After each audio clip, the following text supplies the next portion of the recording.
Mevrouw Noor Heindermans Maassen uit Venray vierde op 18 oktober haar 100ste verjaardag. Ter gelegenheid van het bereiken van deze bijzondere mijlpaal werd er vandaag een boom geplant in het Eeuwelingenbos. Dat is altijd bijzonder. Je weet nooit precies wat je natuurlijk aantreft. Sommige mensen zijn nog heel scherp, zoals deze mevrouw. Er kwam een familie van heinde en ver. De mevrouw had zelf helaas geen kinderen. Dus allemaal neefjes en nichtjes van broers en zussen van haar en van haar man. Uit Rotterdam, uit de Achterhoek, uit Drenthe, kwamen overal vandaan. En dat is ook wel mooi om te zien dat dan zo'n familie al die initiatieven nog neemt om ook toch even naar haar verjaardag toe te komen. U heeft zojuist een boom geplant. Hoe was dat? Ja, goed mooi. Ja, want u bent vorige week verrast door de burgemeester. Ja, wat was er toen gebeurd? Ik kwam bij de grote bos bloemen uit.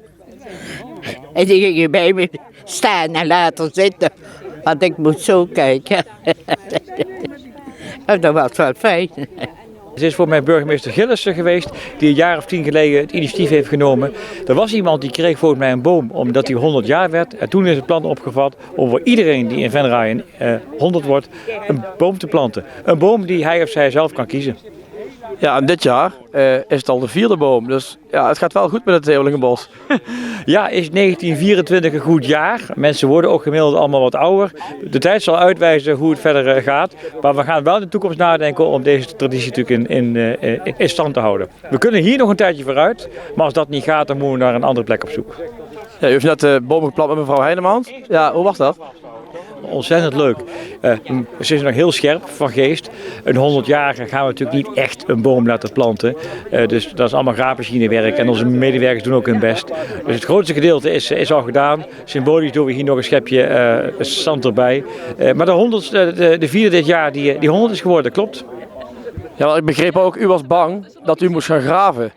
Maar dat hoefde u niet, hè? En dat heb ik voorop gezegd. Ik heb te zeer kalm. Ze maakte zich een beetje zorgen vandaag, mevrouw Heindermans, of ze zelf moest gaan graven. Ik heb geprobeerd haar vorige week gerust te stellen, maar volgens mij is dat haar wel meegevallen vandaag.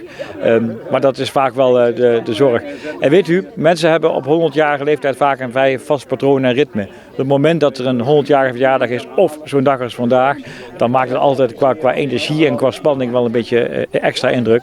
En daar probeer ik dan wel een beetje rekening mee te houden. Maar voor mij hadden we een hele mooie dag qua weer. En heeft mevrouw er met heel veel plezier een kans op terugkijken. Wat is het geheim om zo oud te worden? Doen wat de dokter zegt. En al die tabletjes slippen. Dan wordt het ook, als je doet wat die zegt.